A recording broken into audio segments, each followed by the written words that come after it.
네, 안녕하십니까. 경제 분석과 금융 쪽 계속 연구를 한 20여 년 이상 해온 유신익이라고 합니다. 지금은 KBWN 스타자문단에서 이제 수석 이코노미스트로 일을 하고 있고요.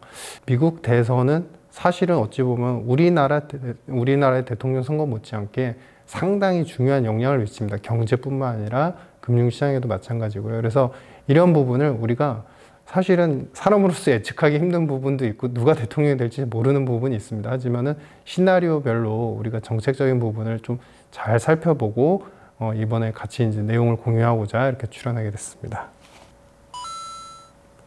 지금 9월 10일 기준으로 ABC 방송에서 이제 대선 토론회 이제 마지막 열렸었죠. 근데 사실 이제 트럼프 같은 경우는 이제 본인의 입장에서 ABC 방송이 편파적이다, 편향적이다 이런 주장을 좀 많이 하고 있습니다. 토론회가 끝난 다음에도 그렇고요. 그래서 추가적으로 9월 중순경이나 아니면 10월 초쯤에 또 추가적인 방송을 토론회를 잡자라고 이제 입장을 표명하는데 이건 어찌 될지 모르겠습니다. 그리고 그 뒤에는 이제 10월 1일 날 부통령 후보의 토론회가 있고 부통령 후보는 사실은 이제 자연스럽게 대통령이 지명하는 구조이기 때문에 결국에는 이제 정책 대결로 갈 것 같습니다. 오히려 2차 토론회에서는 이제 정책보다도 서로 약간은 결점, 디펙트를 잡는 데 좀 집중이 돼 있었다고 한다면 사실 이제 그 부통령 후보에 대한 이제 토론의 이야기들, 디베이트 여기서는 각 이제 당에서의 정책, 이제 차기 대통령에 대한 정책들을 좀 더 크게 집중적으로 이야기를 할 것 같다라고 보여지고요. 최근 같은 경우에 그 트럼프 같은 경우는 이제 총격 피습이 있었을 때는 사실 그 당시에는 약간의 감정적인 호소, 그 다음에 이제 미국 유권자들이 기본적으로 좀 그 동정과 동시에 리더십, 되게 강력한 리더십에 대한 의지, 뭐 이런 이슈로 인해서 트럼프의 지지율이 상당히 급상승을 했었죠. 근데 급상승한 이후에 사실 그 별다른 반전은 못 보이고 있습니다. 이제 47%, 여론조사 평균치가 47% 정도인데 여기서 이제 그냥 횡보, 답습 요 정도의 국면만 이어지고 있습니다. 그래서 반대로 이제 해리스 같은 경우는 사실 박빙이긴 하지만 48%니까 약간은 좀 앞선 상태를 계속 유지를 하고 있다. 이 여론조사도 사실 큰 의미가 있습니다. 결국에는 이제 다민족주의를 좀 표방하고 포용주의를 표명하는 이제 해리스 부통령이 더 많은 지지 계층을 얻어내는 데는 지금은 더 유리한 고지에 있는 것 같다. 다만 나중에 결국에는 이제 선거인단의 투표 결과가 중요하기 때문에 그 간접선거이기 때문에 미국 같은 경우는 그래서 펜실베니아를 비롯해서 이제 경합주에서의 투표 결과가 어떻게 나오는지에 따라서 결과는 뒤집혀질 수 있다. 다만 지금 현재까지는 해리스가 유리한 상황이다. 이렇게 보여집니다.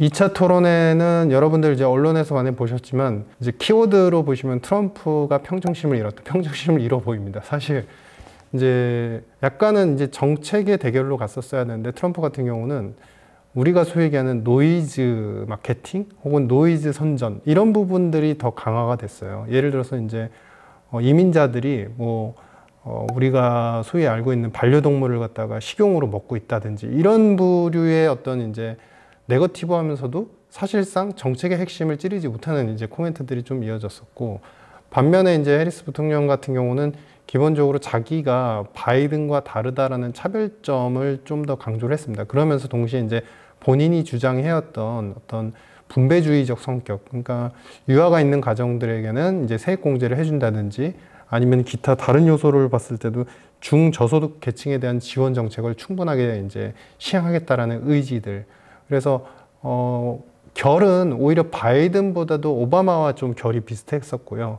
해리스 부통령 같은 경우는 이제 여러 계층들을 다 포용을 하면서도 사실 그동안 급진적으로 성장 위주의 어떤 경제 정책을 보였던 미국이 이제는 포용주의와 분배주의로 가야 된다는 점에서 약간은 균형적인 경제 정책을 할 수 있겠구나라는 기대감을 좀 이제 불러주는 그런 이제 내용이었던 것 같습니다. 근데 반대로 트럼프 전 대통령은 사실 경제 관련해서 뚜렷한 언급이 없었습니다.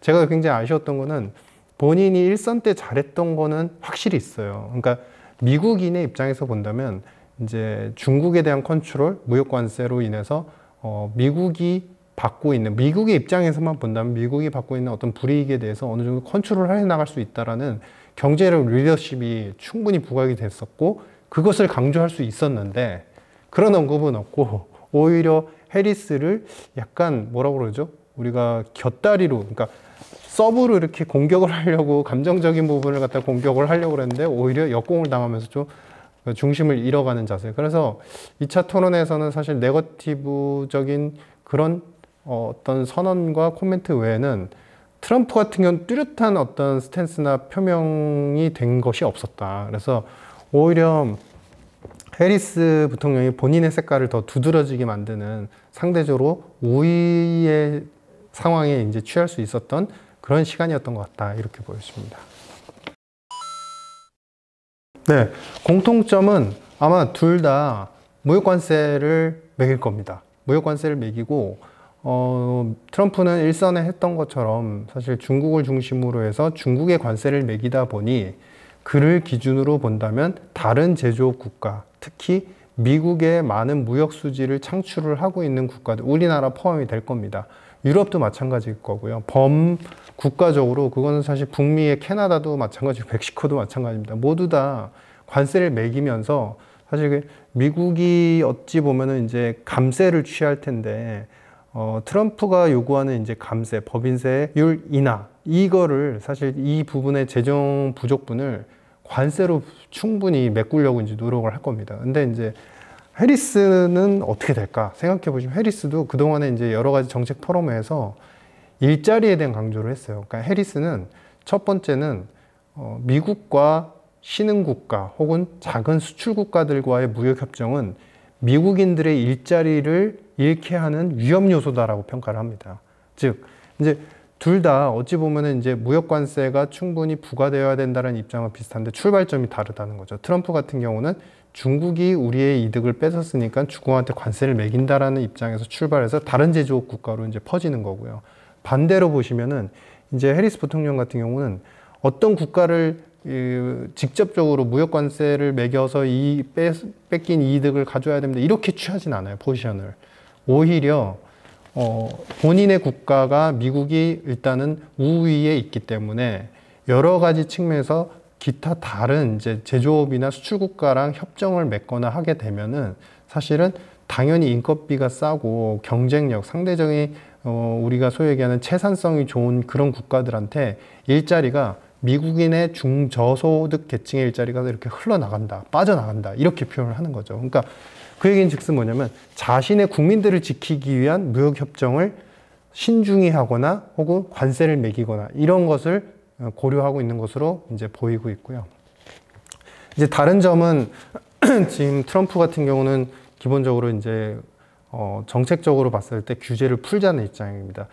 일선은 이제 대통령을 했을 때도 취임식 이후에 바로 이제 대통령이 되자마자 연방정부가 갖고 있는 여러 가지 규제 사항들을 다 풀어줬습니다. 결국에는 이제 한마디로 기업들이, 성장 기업들이 계속 투자를 하고 활동을 할 수 있도록 여러 가지 자율 경로를 열어준 셈이죠. 근데 이제 해리스 부통령 같은 경우는 이미 그런 의견도 표명했지만 AI 관련되는 이제 정책 포럼에서 그런 발언을 했어요. AI나 이제 테크 기업들이 사실상 부지부식 간에 정책이나 규제가 없는 상황에서 오히려 개인의 사적 정보나 개인의 자유, 그리고 그 사회적인 이익을 갖다 침해할 위험 요소를 상당히 많이 갖고 있다. 즉, 이거는 이제 어찌 보면은 이제 AI 빅테크 기업들에 대해서 규제와 그 다음에 감독을 강화하겠다라는 이제 사전적인 시그널이다. 그래서 오히려 감독이나 규제를 좀 하겠다는 입장이 오히려 해리스의 입장인 것이고요. 그리고 반대로 이제 다른 부분을 보시면은 신재생 정책에 있어서는 극명하게 갈리죠. 물론 이제 두 후보다 어찌 보면은 트럼프는 전기차 관련된 정책은 완전히 폐지할 거야 라고 했지만, 사실상 전기차 관련된 공장에서 미국인들, 펜실베니아도 그렇고 이제 조지아에서 일자리가 너무나 많이 창출이 되고 있기 때문에 그런 요소를 생각해 보면 사실 전기차 관련되는 정책들은 완전히 또 백취하기는 힘들 겁니다. 반대로 이 해리스 부통령 같은 경우는 전기차 관련되는 정책을 적극적으로 지지하지 않아. 그러니까 사실 왜 그 발언을 했냐면, 저는 이제 이렇게 추정합니다.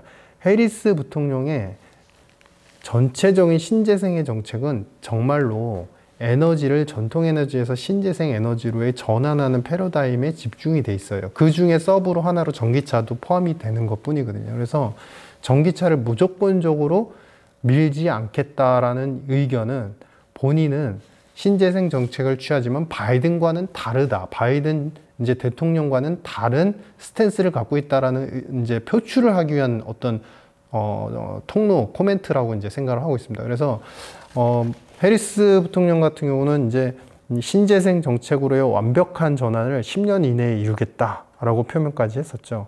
그러면서 동시에 이제 10조 달러, 이제 바이든 정부에서는 이제 신재생과 인프라 투자 관련해서 1조 8천억 달러를 풀었었는데 이제 해리스 부통령 같은 경우는 10조 달러를 풀어야 된다고. 그러니까 거의 뭐 5배 이상 되는 돈을 풀어야 된다. 그래서 오히려 해리스 같은 경우는 더 범용적으로 포퓰리즘 혹은 재정의 남발에 대한 비난을 받을 수 있는 분이 사실 해리스 부통령이다라고 이제 보여지고요. 그 다음에 이제 다른 부분에 있어서는 이제 세율 관련해서는 뚜렷하게 앞에서 이미 언급이 됐지만 다르죠. 다른 부분이 이제 트럼프는 세율을 일전에 일선할 때 15%까지 낮추고 싶었지만 30%대에 있던 것을 15%까지 낮추고 싶었으나 21%까지만 낮추고 못 낮췄으니 완성을 하겠다. 그래서 세율 인하를 이제 주장을 하고 있고, 해리스 부통령 같은 경우는 오히려 세율을 인상해야 된다. 왜냐하면은 앞서 우리가 이제 언급을 했던 것처럼 전체적인 여러 기업들, 이제 특히 빅테크 기업들이 이득을 취하고 있다는 입장이기 때문에 부자, 기업, 세율 인상 이 부분에 많이 초점을 맞추고 있습니다. 그리고 마지막 보면은 이제 해리스 같은 경우는 사실 인권에 대해서 굉장히 강조를 하고 있죠. 그래서 인권을 보호해야 된다라는 입장이 약간은 미국의 어떤 정서, 가치, 철학과 약간 어긋날 때가 있어요. 예를 들면 이번 2차 토론에서도 트럼프가 당신은 이스라엘을 지지하지 않고 이스라엘이 만약에 당신이 대통령이 되면 이스라엘이 무너질 수도 있을 것이다. 이런 표현을 했는데 왜 그러냐면요. 해리스는 어떤 기존의 이제 부통령 시절에도 팔레스타인, 그러니까 이스라엘의 공격이 지속이 되면서 팔레스타인 민간인이 피해를 너무 많이 받다 보니까 그로 인해서 강한 우려를 표명한 적이 있습니다. 그러니까 이것이 사실은 이스라엘을 공식적으로 지지를 하고 있고 우호적인 관계를 맺고 있는 미국의 철학에서 보면 좀 이상한 거예요. 다른 거예요. 근데 사실은 이제 해리스 부통령 같은 건 순수하게 정말 팔레스타인 민간인이 걱정이 돼서 그만큼 인권에 대해서 굉장히 집중을 하기 때문에 언급을 한 것이고, 이번 토론회에서 그래서 정정을 했죠. 본인은 이스라엘을 여전히 자기도 미국과 마찬가지로 여느 당과 마찬가지로 지지를 한다. 근데 다만 이제 세부적으로 봤을 때는 그분은 이제 다른 국가에 대한 정책적인 요소보다도 실질적으로 그 나라의 국민들이 인권을 압박당하고 있는지, 자유를 어떻게 보면 이제 속박당하고 있는지, 이런 요소들을 본인의 과거 경력이었던 이제 검사라든지 여러 그런 이제 검찰, 수사 이런 이제 경험에 빗대어서 좀 그런 이제 자유주의와 인권주의와 이런 포용주의에 대한 철학들이 충분히 이제 여러 가지 정책에도 반영이 될 것이다라고 보여집니다. 일단은 이제 2000년대 이전, 1900년대는 1980년대, 1800년대 이때 같은 경우는 미국의 경제 패러다임이 지금처럼 국채를 많이 찍어내고 그걸 통해서 예산을 확보하고 그걸 돈을 풀어서 경제와 주식시장을 살리는 그런 구조는 아니었습니다. 오히려 순수하게 이제 재정은 어느 정도 제약적인 상황을 두고 재정 수입에 맞추어서 재정 지출을 하는, 그러니까 정부가 수입이 들어오는 만큼 지출하는 패턴으로 이제 이어졌었고, 무역 수지를 통해서 과거 이제 레이건 대통령 때는 무역 수지 개선을 위해서도 좀 노력을 한 바가 있습니다. 근데 2000년 초반 이후부터는 미국이 일단은 이 좋은 기술을 갖고 있지만 사실은 이제 무역 관련해서는 이제 경쟁이 안 되는 겁니다. 왜냐?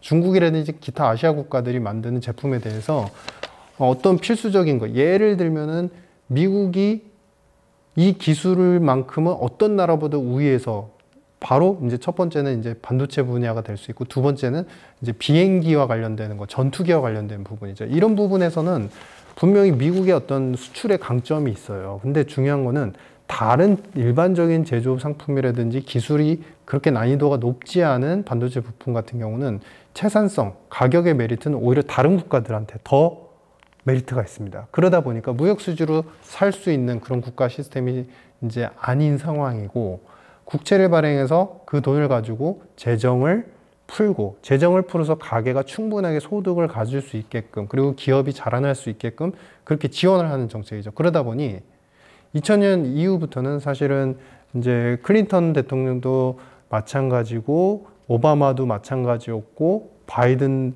트럼프 모두 다 똑같았습니다. 일단 취임을 하면 본인의 가치 철학에 맞는 정책을, 예산을 충분히 확보하고 이제 상대 당과 논쟁과 논의를 충분히 거친 다음에 그 예산안을 굉장히 공격적으로 마련합니다. 그리고서 돈을 풀죠.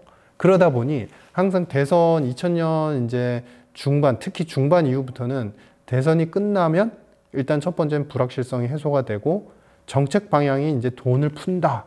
어느 분야인지는 사실 대통령마다 다르긴 하지만 돈을 푼다라는 관점에서 전체적인 SM 마켓, 주식시장이 상승 패턴을 이어왔고, 그 폭은 1년, 대선 취임 후 1년 직후를 보시면은 적게는 한 15%, 많게는 거의 40, 50%까지도 상승하는 패턴들을 보였다. 그래서 그런 부분을 생각해 본다면 이번에도 최근에 이제 미국의 금융시장이 변동성을 많이 보이곤 있지만, 사실 내년 초 돼서 대통령이 이제 새로운 대통령이 취임을 하시고 연방정부를 중심으로, 그리고 재무부를 중심으로 해서 재정 지출이 이어진다면 충분히 또 다른 이제 유동성 확대와 함께, 물론 이게 이제 옳다 그러다는 이제 다른 문제니까 이거 논외로 하고요. 돈을 풀면서 충분히 경제와 시장이 우호적으로 변할 가능성이 상당히 크다라고 보여집니다.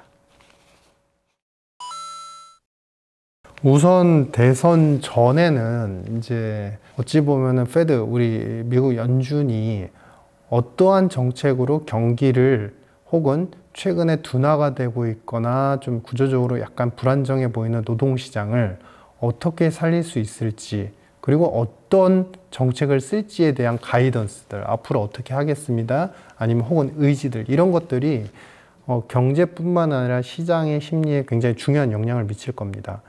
그리고 특히 만약에 그 저금리 정책을 시행하면서 지금 당장에, 근데 대선 전에는 연방정부가 사실상의 우리가 소위 얘기하는 블랙아웃 기간이죠. 그러니까 재무부의 옐런 장관이 말은 합니다. 뭐 경제는 튼튼합니다, 좋습니다, 이렇게 표현을 하지만 정책에 있어서는 거의 블랙아웃이죠. 왜냐하면 차기 정부가 와서 어떤 정책으로 어떤 돈을 쓸지에 대해서 불명확하기 때문에 기존의 예산안대로 그대로 돈을 쓸 수밖에 없어요. 그러다 보니까 대선 전에는 사실 모든 시각과 모든 시야가 페드한테 다 집중이 될 수밖에 없고, 연준이 얼마만큼 심혈을 기울여서, 여기서 이제 심혈을 기울인다는 거는 결국에는 채권 시장을 얼마나 안정시킬 의지가 있는지, 이 얘기는 이제 그동안에 우리가 QT라고 해서 돈 푸는 거를 이제 축소했잖아요. 그러니까 쉽게 말해서 돈 풀었던 걸 걷어들이고 있었잖아요. 이제 그걸 어느 선에서 멈추고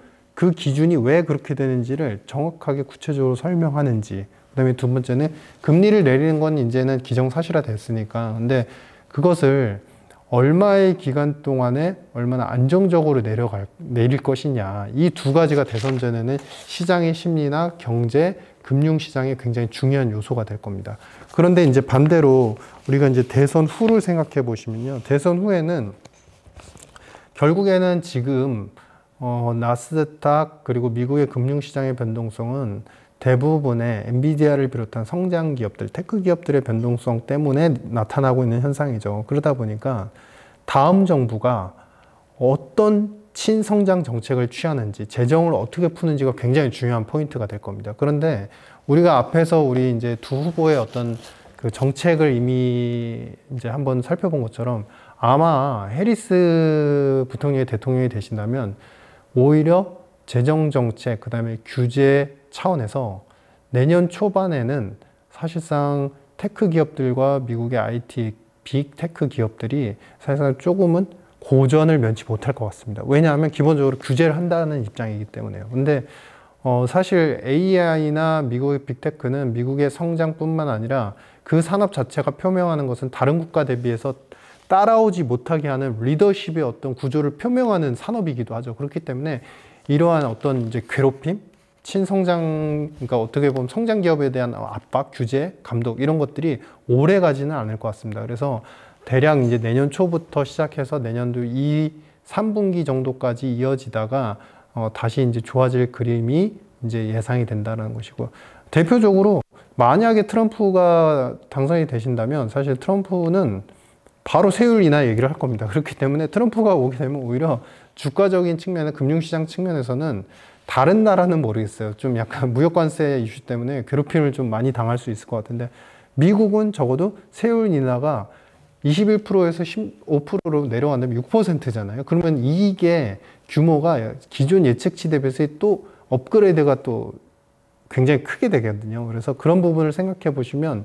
이제 그 직후에, 대선 직후에는 돈을 얼마나 풀면서 재정에 얼마나 힘을 쓰느냐, 이런 것들이 포인트가 될 것 같습니다. 네, 굉장히 많을 것 같습니다. 예를 들어서 중도적인 입장에서 돈을 풀어나가는 대통령이라고 한다면 연준의 금리 인하 스탠스나 경로는 크게 안 달라지고, 인플레가 어느 정도 통제되는, 예를 들어서 지금 이제 8월 CPI, 미국의 CPI가 2.5% 정도 나왔으니까 그 정도에 머물러 주는 정도로, 그 수준으로만 돈을 푼다면 사실 큰 이슈는 없겠죠. 근데 중요한 거는 걱정이 되는 게 있습니다. 뭐냐면요, 해리스는 기업을 갖다가 규제하는 입장이라고 그랬지만 신재생에 10조 달러 얘기를 했다고 했잖아요. 물론 본인이 당선되면은 균형점을 찾을 겁니다. 그거보단 작게 지출할 건데, 적어도 바이든보다는 더 풀 거라는 게 누가 봐도 보이는 숫자예요. 그러니까 돈을 상당히 풀 것 같고요. 두 번째는 트럼프가 대통령이 된다고 하면 바로 세율 인하를 할 것 같아요. 세율 인하를 하게 되면 직간접적으로 기업의 어닝이나 이익이 늘어난과 동시에 그로 인해서 시중에 돌아다니는 돈들이 또 많아지겠구나. 왜냐하면 우리가 인플레 잡을 때 과거에는 경제학적으로 봐서 제일 빠른 방법은요, 세율을 인상해버리면 인플레가 바로 잡힙니다. 근데 지금 그거를 안 하고 있었고, 오히려 차기에 이제 트럼프가 대통령이 되면 세율을 오히려 인하해버리면요, 인플레가 또 다시 가속화되거나 다시 튀어오르는 가능성이 충분히 있게 됩니다. 그러면 이 상황에서 우리는 이제 어찌 보면 이제 10년물 시장금리로 우리가 단순 생각을 해보면, 적어도 미국이 기준금리가 이제 3.5% 상당 기준으로 봤을 때 3.5% 정도까지는 내려가지 않을까. 그러면은 적어도 3년에 걸쳐서 200bp 정도는 지금보단 내리지 않을까라는 기대감을 갖고 있는데요. 막상 내년 초에 대통령 두 분 다 마찬가지인데, 대통령이 되시면 한 분은 돈 풀기, 한 분은 세율 인하, 이거를 통해서 유동성들이 또 확장적으로 늘어날 것 같아요. 그러면 연준 입장에서도 사실은 이제 금리를 지속적으로 인하하기는 힘든 여건이 될 수 있다. 물론 이제 그 대신 우리가 걱정은 하나 덜 수 있는 게 있죠. 뭐냐면은 최근에 고용시장을 중심으로 해서 경기 침체가 우려가 있는데, 사실상 제가 보는 지표상으로는 침체는 아닌 걸로 보입니다. 잠시 휴지기로 보이는데, 이런 휴지기, 연착륙 되어 가고 있는 이런 이제 미국의 지표들, 경제 상황이 반등이 또 빠르게 나올 수 있다. 다만 물가가 괴롭히면서 그 시점에서는 오히려 페드가 금리를 몇 번 내리고 나서 멈출 가능성이 상당히 크다. 뭐 이렇게 판단이 됩니다.